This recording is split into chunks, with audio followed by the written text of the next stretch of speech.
নমস্কার ভিউয়ার্স, শ্রী কিচেনে আপনাদের সবাইকে স্বাগত। আজকের ভিডিওতে আপনারা দেখবেন অনুষ্ঠান বাড়ির স্টাইলে ঝরঝরে আলু ভাজা। আর এই আলু ভাজা সবার ফেভারিট। এরকম আলু ভাজা শুকনো ভাতের সাথে খেতে দারুণ লাগে। আর অনুষ্ঠান বাড়িতে এরকম আলু ভাজার সাথে ভাত খেতে সবারই খুব ভালো লাগে। আর এই আলু ভাজা যদি খুব সহজে ঝামেলাহীনভাবে বাড়িতে তৈরি করে ফেলা যায় তাহলে তো খুব ভালোই হয়। তাহলে চলুন রেসিপিটা দেখে নেওয়া যাক। এখানে নিয়েছি 5টা নতুন আলু, যা আগে থেকে খোসা ছাড়িয়ে পরিষ্কার করে ধুয়ে রেখে দিয়েছি। আর নিয়েছি গ্রেটার। এবার এই গ্রেটারের সাহায্যে আলুটাকে গ্রেট করে নিচ্ছি। গ্রেট করে নেওয়া হয়ে গেছে। আর এখানে দেখতে পাচ্ছেন আলুটা থেকে লাল রস বেরিয়ে এসেছে। এবার এই আলুটার রসটা এইভাবে হাতের সাহায্যে চিপে এবার জলের মধ্যে এটাকে ডুবিয়ে দিচ্ছি। আর এই জলেতেই আমি এটা ধুয়ে নেব, তাই এই জলের মধ্যে ডুবিয়ে এটাকে দেখুন ভালো করে ধুয়ে নিচ্ছি। এবার যেই জলটা রয়েছে এই জলটা ছেঁকে ফেলে দিয়ে আলুটা নিয়ে নিচ্ছি। আর আলুটা এইভাবে হাত দিয়ে চিপে জলটা যে রয়েছে সেটাকে বের করে দিতে হবে। তাই দেখুন আমি আলুটা একটু চিপে এই জলটা বের করে দিচ্ছি।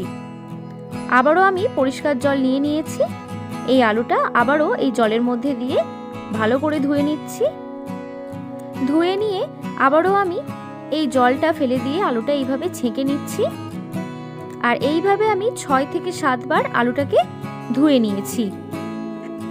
আর এখানে নিয়েছি একটা শুকনো কাপড়। এই শুকনো কাপড়ের মধ্যেই আলুটা এইভাবে দিয়ে এই কাপড়টাকে মুড়ে নিচ্ছি। কাপড়টাকে মুড়ে এবার এই যে এক্সট্রা ওয়াটারটা রয়েছে কাপড়টাকে চিপে আলুটা থেকে এক্সট্রা জলটা বের করে নিচ্ছি।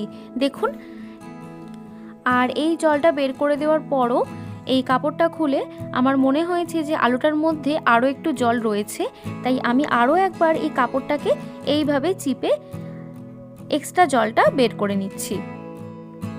এবার এই অবশিষ্ট জলটা বের করে দিয়ে আমি এখানে নিয়েছি 2টো টিস্যু পেপার। আপনারা শুকনো কাপড়ও নিতে পারেন, তবে আমি এখানে টিস্যু পেপার নিয়েছি।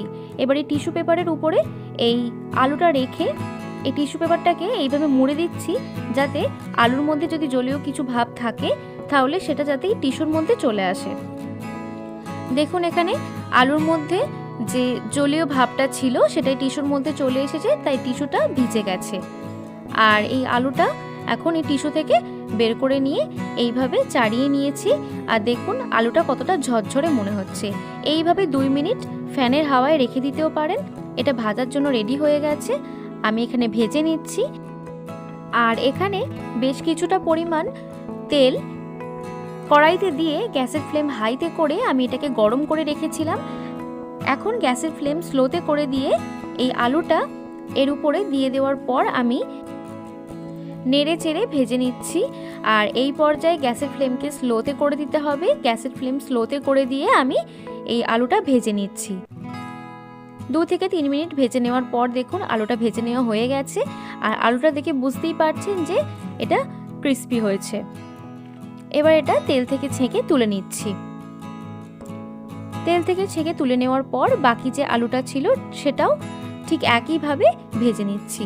আর এটা মনে রাখতে হবে, এই গ্যাসের ফ্লেমকে প্রথমে হাইতে করে দিয়ে তেলটা গরম করে নেওয়ার পর তারপর গ্যাসের ফ্লেমকে কিন্তু স্লোতে করে নিতে হবে। আলুটা ভেজে নেওয়ার পর ওই কড়াইতেই কারি পাতা আর কাঁচা বাদামটা ভেজে নিচ্ছি। পরে ওই আলুর সাথে এটাকে মিক্স করে দেওয়া হবে। ভেজে নেওয়া হয়ে গেছে। আর এখানে দেখুন এই আলুটা কতটা ক্রিস্পি হয়েছে, আওয়াজ শুনে বুঝতেই পাচ্ছেন। এখন এই অনুষ্ঠান বাড়ির স্টাইলে ঝরঝরে আলু ভাজা ভেজে নেওয়া কমপ্লিট হয়ে গেছে। একটা প্লেটের মধ্যে এই আলু ভাজাটা এইভাবে রেখে এর উপর দিয়ে ছড়িয়ে দিচ্ছি ভেজে রাখা বাদাম আর ভেজে রাখা কারি পাতা। এই আলু ভাজার সাথে কারি পাতা আর এই ভাজা বাদাম থাকলে এর সুগন্ধটা খুবই ভালো লাগে। আর এখন এর উপর দিয়ে লবণ আর গোলমরিচ ছড়িয়ে দিতে হবে। দেখুন আমি লবণ আর গোলমরিচ ছড়িয়ে দিয়েছি। এই লবণ আর এই গোলমরিচ গুঁড়োটা আলু ভাজার সাথে মিশিয়ে দিলেই এটা সার্ভ করার জন্য একদম রেডি হয়ে যাবে। এবার এটা গরম ভাতের সাথে সার্ভ করতে পারবেন। আপনারা নিশ্চয়ই এই ভিডিওটা দেখে বুঝতেই পেরেছেন যে অনুষ্ঠান বাড়ির ঝরঝরে আলু ভাজা কতটা সহজভাবে বাড়িতে তৈরি করে ফেলা যায়। আর এই ভিডিওটা যদি আপনাদের ভালো লেগে থাকে তাহলে অবশ্যই লাইক, কমেন্ট, শেয়ার করুন। আর আমার চ্যানেলে নতুন বন্ধু হলে চ্যানেলটি সাবস্ক্রাইব করার জন্য অনেক অনুরোধ রইল। আর এই ভিডিওটা দেখার জন্য আপনাদের সবাইকে অনেক অনেক ধন্যবাদ।